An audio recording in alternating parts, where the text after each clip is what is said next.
Welcome back to Brick Talk, the LEGO Investing Podcast. Today we're bringing you a highly anticipated video. It is confession time. We've gone back in time to see how our predictions from past years have held up. We got these ones wrong. Now this first set is retiring this year, but it's already starting to become scarce. The 75393 TIE Fighter and X-Wing mashup. Back when we did our tier list, you and I agreed, Kevin, to put this in Dagobah Diorama D tier, thinking that as soon as new versions of these ships come out, this set will be forgotten. However, if we look over here at Shop at Home, this set is already sold out, which means LEGO will not be restocking it. If we look on Amazon, it's selling for full retail, 500 plus bought in the last month. And over here on Walmart, way over MSRP, a good 25% over MSRP, going for 140. So now I'm wondering if this set will turn out like the last Playscale Falcon, where it will have a narrow window of opportunity for price appreciation before the next versions of these ships come out. A couple weeks ago, I never would have been looking at this, but now I'm kind of changing my tune. October 4th today, and starting tomorrow, this is supposed to be 30% off from Target.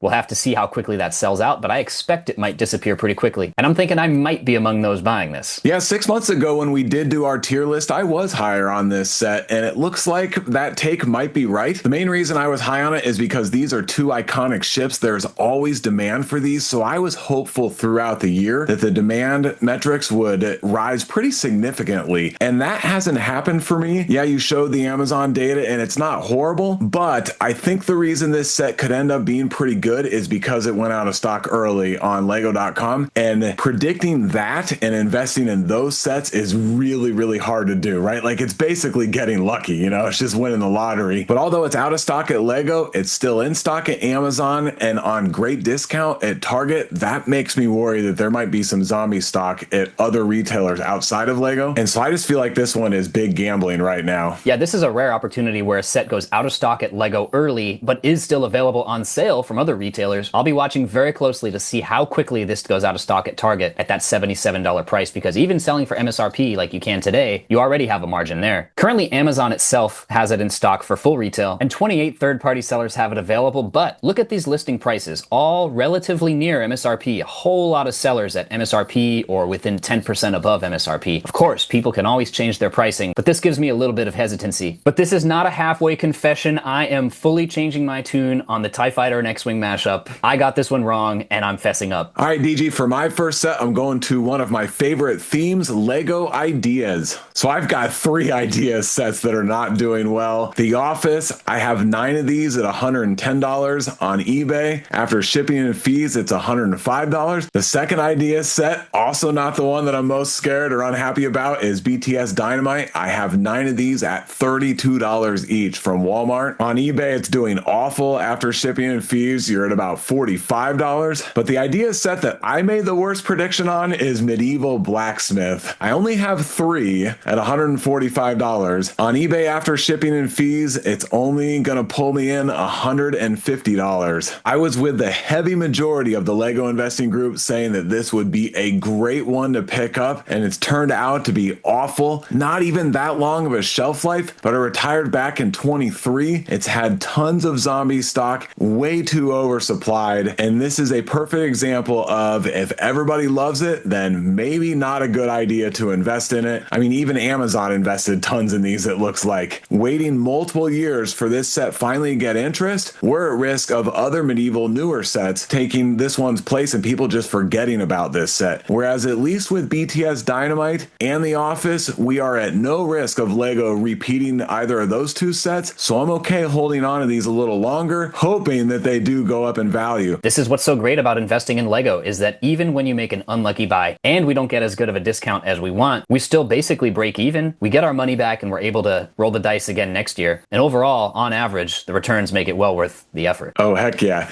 That set right there, Disney 100 Brickheads and the Endor Battle Heroes, I think are the only 2 sets right now that are sitting at a loss. Now, I did sell one of these and I made $3 on it. I sold it locally with a bundle. It was like 3 Disney sets. So, you know, that worked, right? It helped me sell. But that's another thing is these duds, if you can sell them locally, you'll sell them under eBay and Amazon price. Your buyer pays no fees, and you can get some of your money back that way. Okay, next up, I want to talk about a 2024 retiree that I got completely wrong. This set had some decent hype, but I completely dismissed it. I had a lot of conviction in my hate for this set. The Ghostbusters ECTO-1 car retired at the end of 2024, 240 MSRP, and you could have gotten this easily for under $200. Today, Today on Amazon, buy box $400 in just 10 months since retirement. On Walmart, there's only one seller and they're asking $500 for this set. Now, if we look at our Camel 3X price history, this spike on the left was during the set's shelf life. And once it retired right here on the bottom of the graph, you have that messy stair-step action, meaning lots of sales and lots of price increases. In our other tier list video last year, I think I negotiated you down on this set. I wanted to put it in the questionable choice category, but really it turns out that I'm the one with the questionable opinions. I thought Ghostbusters was too retro. I thought there wouldn't be enough crossover between the Lego buying demographic and Ghostbusters fans. A little bit like that C1 Corvette we looked at a year ago. If we search on Google Trends for this franchise, it looks like it has a decently low level of sustained demand, but look at these huge spikes on media releases or other notable events. Going back over the last 20 years, there's been 1, 2, 3, 4 big spikes, and probably more will be on the way. Before fees and shipping, this set has already doubled from its 20% off price, and I think it's well on its way to $600, $700, or $800. To be fair, DG, I was not much higher on this set than you were. I certainly wasn't going to invest in it either. I love Ghostbusters. I love it for what it is, but it's just not a displayable piece in my opinion. There's nothing pleasing to look at about it. Doesn't matter. I know, sometimes in Lego, ugly is good, so I don't know why the demand is there. I still don't get it. It does pull on my nostalgia, but it's still a white, beat up, mangled hunk of junk. So I don't get this one. I guess the supply had to be super low on the secondary market. Yeah, only one Walmart seller currently and just 18 on Amazon. I guess we could have seen this coming if we looked at the Ghostbusters Firehouse. 3-year shelf life, retired in 2018, 350 MSRP, today going for over $1,100. Crazy investment. We should have seen this coming. But the headquarters building and those minifigures and all the interior details, so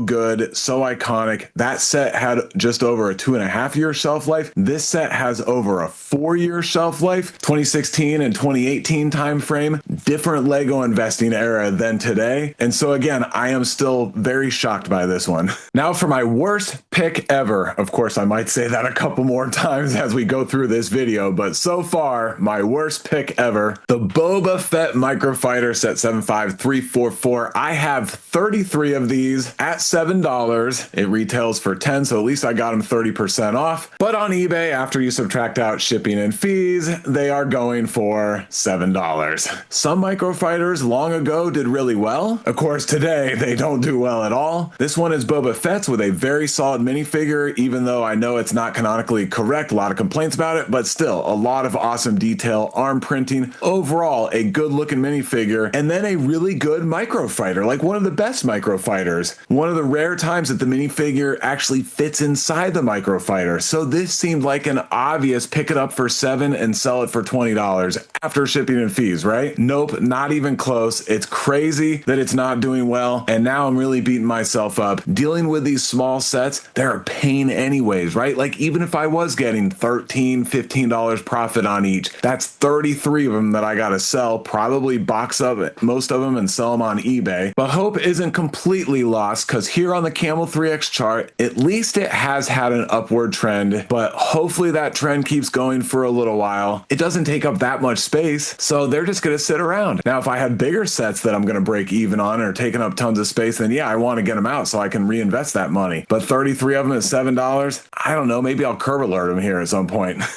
Pretty crazy that we get an arm printed, leg printed, and foot printed Boba in a $10 Microfighter set. And you're right that once upon a time, Microfighters did amazingly well, but there's such a low barrier to entry. These are so widely available and widely discounted that unless there's extremely high demand, it's going to take a long time to sell through all the aftermarket stock, and that's why the price doesn't really go anywhere. I did learn my lesson though, and I crushed the N1 Microfighter last year. I beat that setup every chance I could get. What's annoying about that one is for some reason I purchased a quantity of one, which I could sell profitably on Walmart. However, adding that to my catalog, shipping it, doing the accounting just to make in the end $5 to $10, not really worth my time. Enjoy the build and enjoy those two minifigures. The next set I want to talk about is another Ideas set, retired at the end of last year. 21327 Typewriter, one of the most unique Lego sets of all time. From the jump, I've been a huge fan of this set, and you can see I have my own personal copy there. MSRP $250, and this was seldom available on sale. Today on Amazon, it's going for $330, and on Amazon, we've seen the price creep down a little bit since last Q4. Now, why am I talking about this set today? I thought we were talking about sets we got wrong. This set has had some good growth, but I really expected it to be further along its way to $1,000 $1,000 eventually. I try to be a patient guy, but I really expected $400 to $500 by now. You can see there, the top of the screen, I purchased this October 6th of 2024, and I sold my one copy of this set just 3 months later in January of this year for $440 on Walmart. After paying 15% fees of $66, I turned a profit of $174 on my $199. That's an 87% ROI with just a 3-month hold time, which sounds really impressive. So why am I saying I got this one wrong? Well, actions speak louder than words do, and I only picked up one copy of this. I should have picked up 10. I didn't have the conviction, or I had the conviction, but I didn't act on it. And now I get to watch this go to $1,000 while I don't have any left sealed in box. You didn't have the guts. I've got some of those situations too. I do remember when you made the $500 near term prediction and then the $1,000 long term. And I was thinking to myself,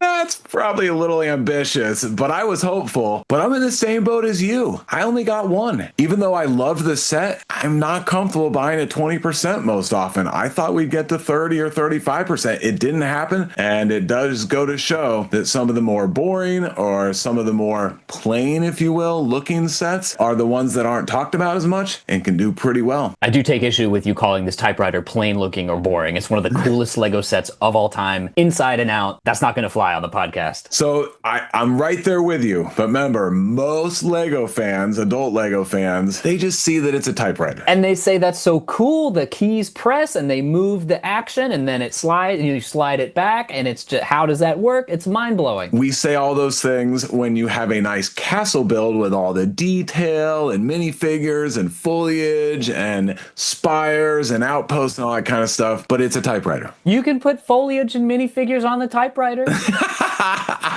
That video I want to see. For my third round DG, I'm bringing a twofer. One set is performing well and one set is not performing well. Anybody want to guess which set I didn't pick any up of and which set I picked a bunch up of? The first set is Bird of Paradise, a great performing set. But first I need to self-report that right before this set retired, I walked by 3 of them in my Target at 50% off. They were $50 each. I walked by 3 of them and I said, that's a stupid set. Botanicals are a stupid line and I am not picking this set up. So of course, then I doubled down on bad decision making and I did the next round of obvious bad decision making, which is when the first set does really well in a new theme, don't invest in the second retiring set in the new theme when everybody else is obviously going to be investing in that set too. And of course, I'm talking about the dried flower centerpiece. This set is awesome looking in my opinion. It's not doing well because everybody invested in it. I got 11 of them at $30 each. Here's how Bird of Paradise is going. $160 before shipping and fees, and it's pre-owned. And then you get the new ones, even better. Oh, painful. Oh yeah, on Camel 3X, Bird of Paradise, boom. Yeah, guess when on the chart this retired? Right there. And now, dried flower centerpiece on Camel 3X. Can you guess where it retired on this chart? No, because Amazon had and still has sometimes a bunch of zombie stock. Oh, maybe when it fully goes out of stock, it'll climb a little bit. But wow, what a bad decision on my part. I was right there with you, and I actually went deeper on this bad decision. Ooh. In hindsight, it had so many red flags. It's ugly. It's the only botanical that's really seasonal. But unlike the Bird of Paradise Target exclusive, this was a non-exclusive, widely available, permanently on 20% or better discount. I was a little more skeptical, but I thought getting in at 40%, I'd be okay. Not my worst decision last year, but far from my best. In less than a 2-year shelf life for a botanical set. It's not like the demand on Amazon was awful during the holiday season when people would want this set. It's just, it's oversupplied. That's the problem. It's way oversupplied. Had it not been oversupplied, we would have been fine. Great buy-in price, great value, 812 pieces. Honestly, I disagree. I think it does check most of the boxes, but it just got killed by supply. Usually when a set underperforms expectations, I would say just sell it and recycle that capital. With this one, I might be willing to hang on to it another extra year to see if the demand eats through some of that supply at lower prices and we can get to those higher prices of $70 or $80 like we want to see. Oh, I'm definitely waiting through Christmas 2026, but I might even wait till fall and Christmas of 2027. You're going to be a grizzled old man with a gray Gandalf beard. All right, this next set I got really wrong, and I must admit, you got really right. My question is, did you follow through and get any of this set? 60398, The City, Family House, and Electric Car, retired way back in 2023. And fully 2 years ago, Kevin, in September of 2023, you called this set a good set back on episode 3 of Brick Talk. Episode 3, can you believe it? Just a 6-month shelf life. Pretty standard looking suburban house, just 460 parts for 60 bucks. Not a good deal at all. Nice little greenhouse in the front though. I do love that detail. Here in green, we can see the price available from Amazon direct, and the lowest ever discount, only 25% off. 45 bucks for this city set. Today's price on Amazon, $144, with only 5 sellers available on Amazon. Super low for a city set. Walmart doesn't even have it in stock from any third-party seller, so you can name your price there. And on eBay, typically the lowest of these 3 platforms, selling for $80, $112, $133, $115, over $100. For this set, you could have got exactly 2 years ago for $45. Great pick, DG. Oh. Ooh, that's 1. That's 2. Now I do have 4. The other 2 are somewhere else, so now we got to go back the other direction. Recycling. I am shocked that this set performed as well as it has. Didn't I tell you 2 years ago it was an easy winner? It was obvious. And why was it obvious and an easy winner, DG? Because everybody has been begging for some non-urban building structures, i.e. suburban homes, to go with their cities, you know? People are starting to branch out. They're getting larger spaces, larger rooms. They make the downtown area, and you want to have a little green space with some homes in there. So obvious winner. I nailed it. I was perfect on it. I was an all-star. Amazing. Anything else you want to say about me on this one, I will take. I will hear. And you only picked up 4? What was this about? I know, guts and conviction? I must confess, in hindsight, you were completely right. And I don't understand why this did so well. I know it had a 6-month shelf life. That's a very narrow window. I know it was not put on sale frequently, reducing the available aftermarket supply. But what I don't understand is just where the demand came from. This set should have been forgotten about forever, put in the dustbin of history, and just never mentioned again. But now with the benefit of hindsight, I guess you're right. City builders really do want these plain suburban houses to populate their cities. Hi, DG. From you showering me with compliments,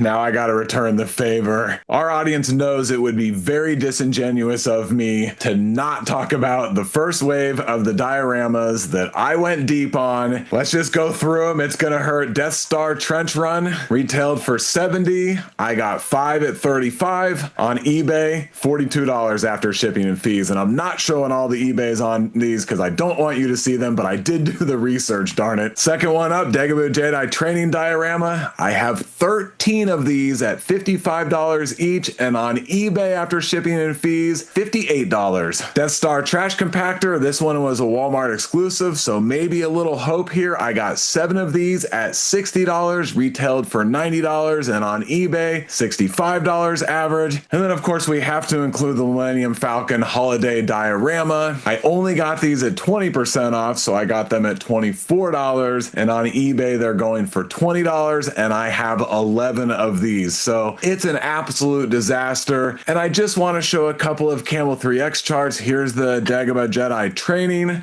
How is it so flat? And it's so flat. And if you look, it's been out of stock for a long time on Amazon too. And it's going nowhere. And then this is the trash compactor. Of course, it was never sold on Amazon because Walmart exclusive. So it is creeping up very slowly. I don't have the time to sell them. I don't want to look at them. DG, I don't know what to do with these, man. Absolute disaster. Now we're big head. The floor is yours. I deserve everything you're going to say to me. You know what? I have beat you up so much over the last 2 years over these that the Day of Atonement has finally arrived, and I'm going to take the high road. I'm going to choose grace, and may God have mercy on your soul.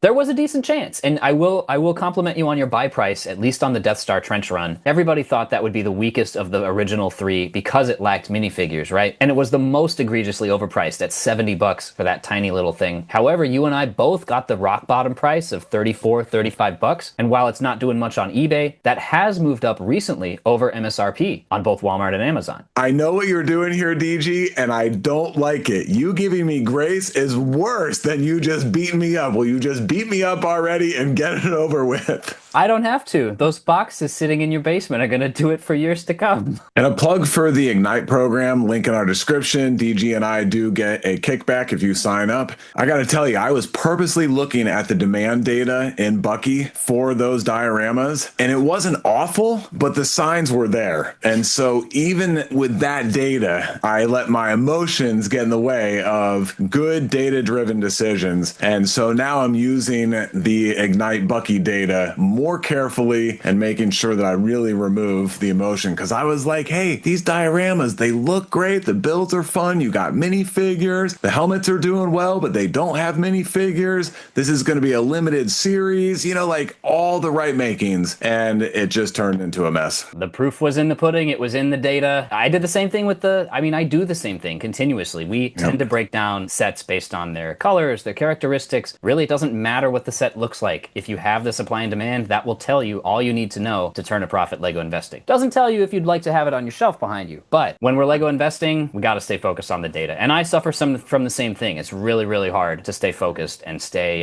kind of ruthless with your buying decisions. This next set I actually really liked, but actions are louder than words, and I didn't do anything with my amazing due diligence. The Ninjago Ninja Dojo Temple 71767, 2-year shelf life from 22 to 23, and back in September of 23, 2 whole years ago, I called that this was going to be a good set. All the signs were there. We had past comparables of Ninjago temples performing extremely well after retirement, 1,400 parts and 8 minifigures for just $100 retail price. Today on Amazon, it goes for 85% over MSRP, only 16 sellers. Same thing on Walmart with just 2 sellers, going for 180, which I'm pretty sure is a Walmart incentive matching Amazon, because the other seller down here has it listed for 260. Heading over to Camel 3X, you know the drill. Green line means Amazon Direct. The lowest discount we saw was $85. But this chart is what we like to see. For the most part, it's up and to the right. And this set really bothers me because I basically got it right. I called that this would be a good investment, but I didn't do anything about it. Now I get to watch it go to the moon. DG, I hear you. I missed it too. I didn't do the analysis on it like you did, but the eye test says it would be good. We actually got one. My kids built it. They loved it. They played with it. They even told me, hey, this one's really good. Ninjago still has a ton of staying power for being on year,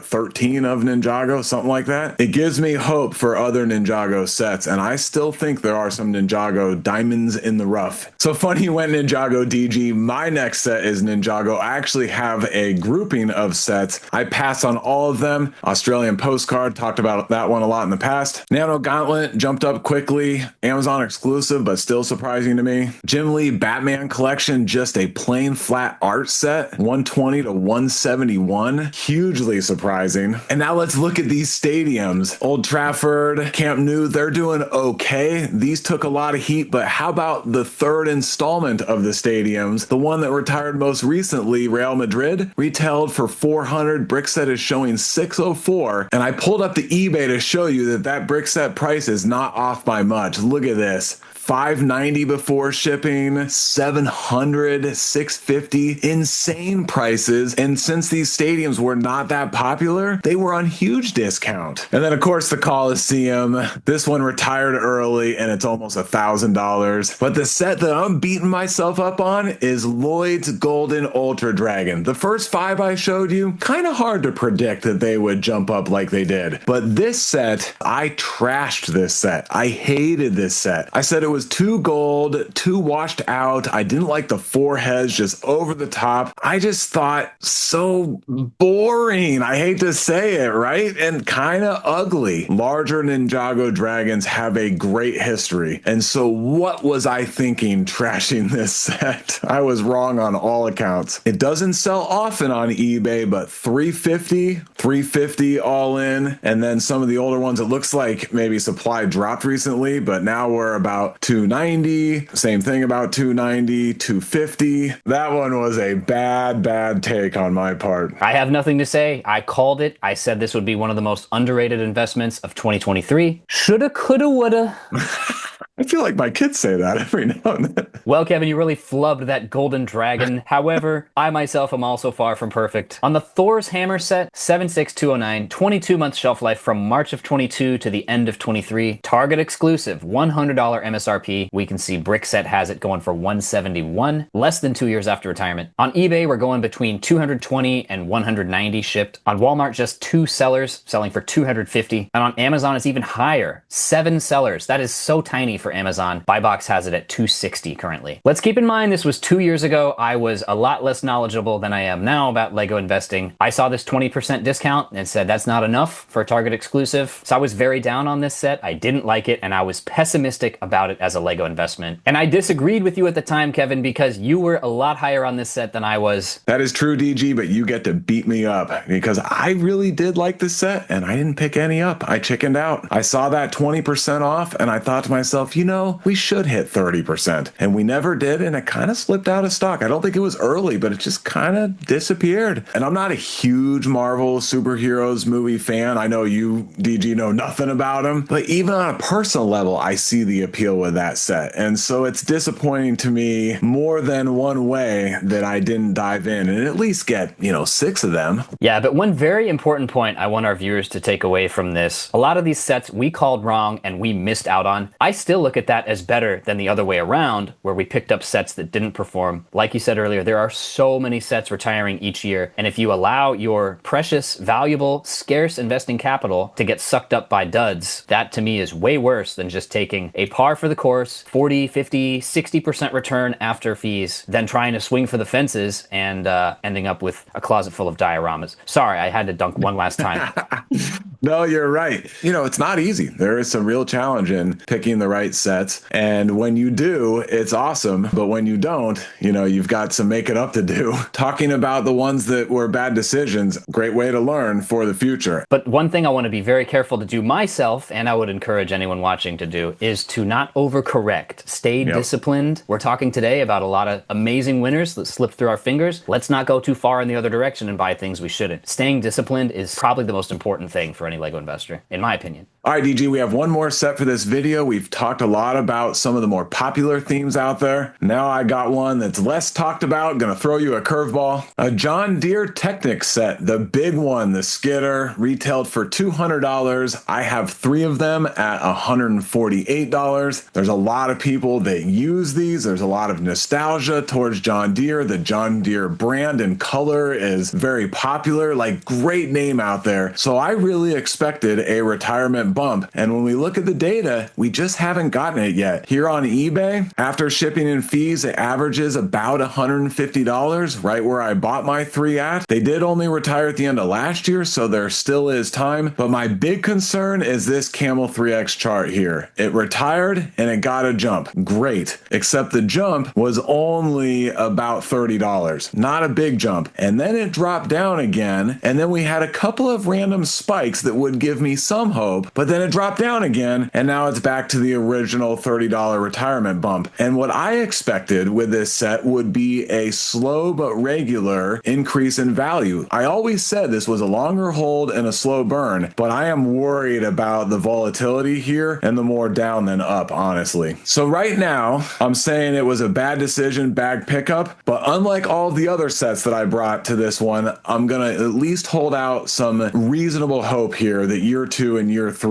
could work out, and maybe my original prediction of a slow burn would come true. Couple comments. Number one, this thing is tiny. Volume of stuff in the box, not a good metric. Second point, the last John Deere set currently available, the $40 Harvester, is scheduled to retire at the end of this year. I wonder if once that leaves shelves, that'll push people who want Lego John Deere to look at this set and the other set that retired last year, or whether that lack of shelf presence will just completely make those fans go away and this set will be forgotten about. And thirdly, we see the lowest ever this was available was 30% off for $140. If you're in at $148, you're pretty close to the rock bottom price. And while the price isn't moving up as quickly as you wanted, you could still sell for a break even or a small profit today. But the main problem I see here is just a slow trickle of demand. This is not going to sell hundreds and hundreds and thousands a month like other sets. But because you got in near the rock bottom price, I think you'll do okay on the John Deere tractor. And I would hold it another year to allow that outgoing Harvester to completely disappear and see what happens. Yeah, that's my plan. But again, again, I was hopeful that that initial pop would be better and would be more sustainable, but it should be okay in the long run. Certainly not as great as I originally predicted, but I did pick up, I think, 6 of those harvesters at 50% off from Walmart clearance recently. Maybe I can pair them together, and now I'm selling 2 units in one transaction. You can take a little lower ROI because you're saving time. Volume of stuff for the $200 price point is pretty rough, but keep in mind it does have all of the pneumatic action features, and that is value added and cost added, so that makes sense, but it still looks very, very accurate to the real piece of equipment. And, you know, a lot of people out there do know exactly what they're looking at here and would be drawn to it. I see this set's future chances going one of 2 ways. Either John Deere leaves the shelves of retailers this year and is forgotten about, price goes down, or that retiring harvester set disappears and then demand for the other 2, this skidder and the tractor from last year, goes way, way up. We would love to know what you guys think about the chances of this skidder doing well in retirement, so feel free to leave a comment down below on that or any of the other sets we discussed today. And if you would like the benefit of top tier data and a supportive LEGO investing community, feel free to check out BrickBucks Ignite using the link in the description below. Be sure to use our link. We do get an affiliate kickback from that, so it's a great way to support the podcast. And you can get the first month free using our link. But whether you check that out or not, we appreciate your viewership. Thank you very much for watching. Recording this episode was very humbling.